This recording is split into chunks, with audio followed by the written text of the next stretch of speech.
E aí, literários? Eu sou a Rebeca Carpinelli. Sejam muito bem-vindos ao meu canal. Caso gostem do conteúdo, curtam o vídeo e se inscrevam no canal. E hoje vamos ter a resenha de Hotel dos Sonhos, da autora Leila Lamy. A autora é marroquina-americana. Ela é autora de outras obras de sucesso pela crítica e pelo público. Essa foi a primeira obra que eu li da autora, e o que me chamou a atenção foi a premissa. Aqui nós vamos ter uma distopia, onde a sociedade é monitorada no seu dia a dia, de uma forma bem discreta, através da tecnologia, através do celular, câmeras, assistente virtual, compras pela internet, e tudo é contabilizado através de um algoritmo, por uma inteligência artificial. E todo esse monitoramento gera um score para cada pessoa, e esse score ele tem um limite. As pessoas não podem passar dele, que é 500. Passando de 500, você já passa a ser uma pessoa suspeita, perigosa. Esse algoritmo ele foi feito com o objetivo de prevenir crimes, de diminuir a incidência de crimes. Isso me lembrou bastante o filme Minority Report com o Tom Cruise, que no filme eles também tinham um sistema que faziam previsões de crimes antes de serem cometidos. A protagonista desse livro é a Sarah. Ela é casada com o Elias e eles têm 2 filhos, que são gêmeos. Ela está voltando de uma viagem a Londres de trabalho e ela é parada no aeroporto.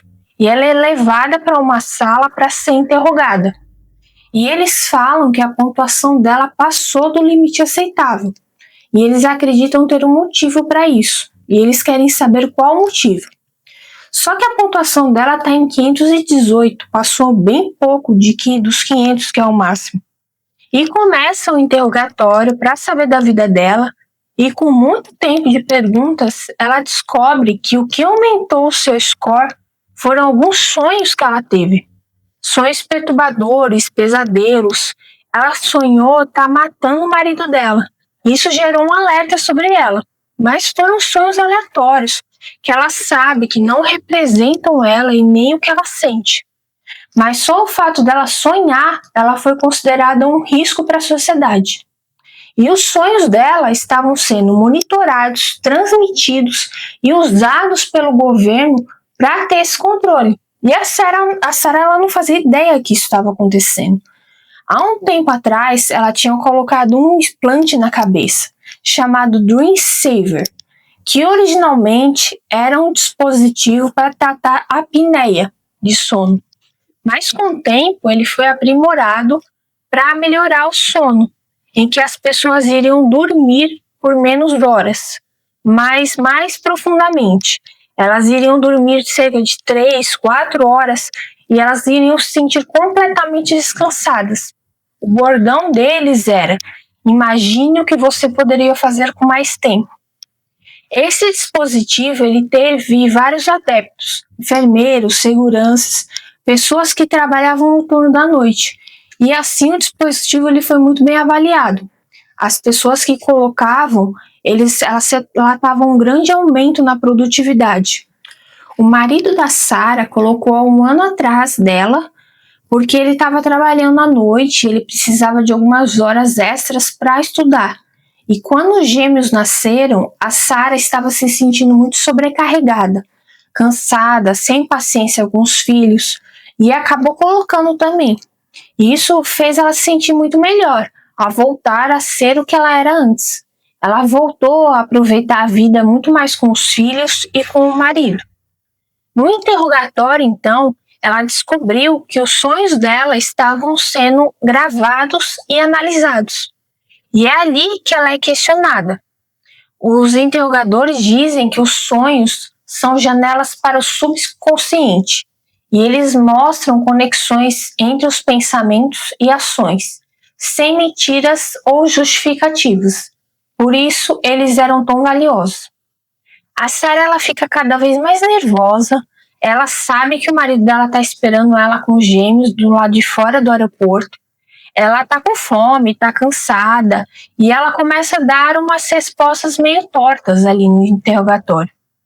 Com o score apenas em 518, ela normalmente não seria detida, mas pelo jeito dela responder, ela é retida, confinada para ser observada. E o marido dela não correr risco de vida. Esse confinamento é feito por uma instituição. A princípio, ele é de apenas 21 dias, e nesses 21 dias, a pessoa não pode fazer nada que aumente o seu score. Ele precisa baixar, as pessoas precisam seguir as regras e se comportar.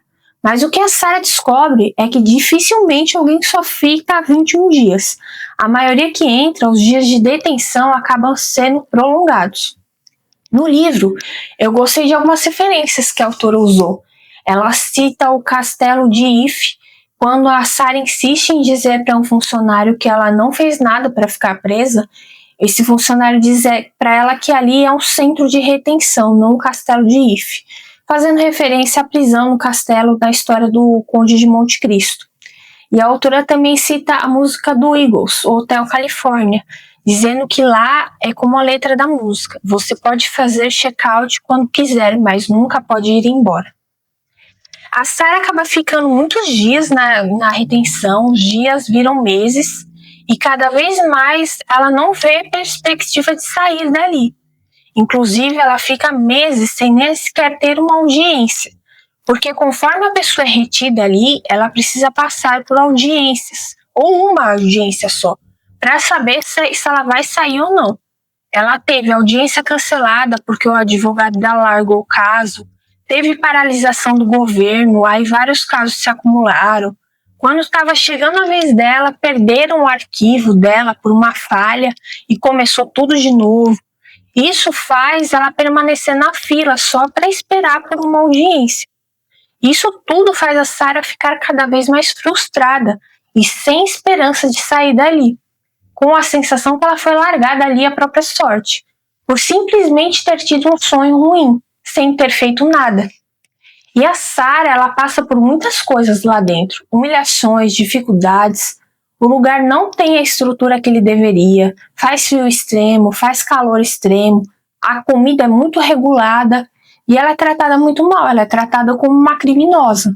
E ela vê que o sistema é extremamente falho e não liga para as pessoas.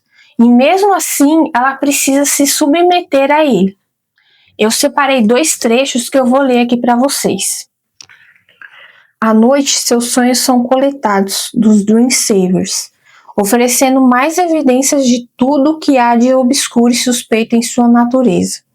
O fato de não terem cometido nenhum crime é irrelevante, afinal, o crime é relativo. Sua definição muda a serviço das pessoas no poder. Antigamente, adultério e miscigenação eram crimes, agora não são. Queimar bandeiras e coletar água da chuva já foram atos legais, agora não são. Crime não é o mesmo que transgressão moral. A lei define o primeiro, nunca a segunda. Eu não fiz nada de errado, pensa Sarah. Simplesmente a linha da legalidade mudou e agora estou do lado errado. O que a retenção lhe ensinou nos últimos meses? Que o mundo inteiro pode seduzir a uma sala, que o tempo é o Deus de todas as coisas, que as regras não precisam fazer sentido, que por mais injusto que seja o sistema, espera-se que ela se submeta a ele para provar que merece estar livre de seu controle. Outra coisa que acontece na instituição é que eles usam as próprias mulheres do confinamento para trabalharem para eles. Na cozinha, na lavanderia, na zeladoria. Eles dizem que dizem ser trabalhos voluntários. Mas se as retidas querem que os seus scores não aumentem, elas precisam trabalhar. E conforme coisas vão acontecendo na retenção, por exemplo, tem epidemias de gripe, as mulheres precisam se afastar do trabalho e não tem funcionários para cobrir. Os serviços eles não são feitos. Então a empresa depende das mulheres na retenção para tudo funcionar. E também para elas poderem, por exemplo, fazer uma ligação para casa ou ir na lojinha para pegar um refrigerante, é tudo pago para a instituição também. A leitura do livro ela é lenta, depois da metade do livro ele fica mais parado. Não é um livro frenético, mas acredito que é um livro que incomoda mais pelas ideias do que pelos acontecimentos. A gente acompanha o dia a dia da Sarah nessa instituição e é bem angustiante. O que me marcou foram as reflexões. A autora foca muito no sofrimento da Sarah, que é uma pessoa totalmente comum. Ela não tem nenhuma característica que aponta perigo. E nos seus questionamentos e questões pessoais, a Sarah se questiona continuamente se um dia ela vai ser livre novamente, no que ela poderia ter feito de diferente, se isso faria diferença, mas o maior sofrimento para ela é a falta que as pequenas coisas fazem. A saudade de estar ali com os filhos no colo, de estar com o marido, de sentir o afeto das pessoas em um simples abraço, de comer uma refeição e não se preocupar se vai suprir a fome dela ou não, de ter água à vontade, de ter privacidade. A Sarah, ela estava vivendo sua vida normal em um dia, e no outro ela perdeu tudo que ela tinha, inclusive a liberdade. E o livro te faz refletir sobre como nós não valorizamos essas pequenas coisas. E a principal reflexão é a questão da tecnologia. Hoje nós somos dependentes da tecnologia, já estamos rendidos a ela. Sabe quando nós falamos em algum produto ou fazemos uma simples busca e daí em diante no seu celular só aparece o tal produto? Será que algum tipo de monitoramento mais rigoroso é algo tão distante? No livro, essa inteligência artificial criada para prevenir crimes, dito que é pensado nas pessoas, na verdade dá para perceber que é só para ter um controle total e que o sistema ele é corrupto e totalmente ineficaz. Outra questão que é apontada no livro é que o que ela passa ali dentro do confinamento, de seguir regras com horários estabelecidos, de se vestir, arrumar o cabelo de maneira perfeita, tomar cuidado com o que fala e que modo fala, são restrições impostas na instituição, mas que na verdade são extensões do que ela já passa na vida normal, no cotidiano, que ela cita ali como liberdade fechada, e que isso acaba passando despercebido, o que é assustador. É um livro interessante com questões totalmente atuais que eu recomendo. Não esqueçam de curtir o vídeo, obrigada pela companhia e até o próximo vídeo. Tchau!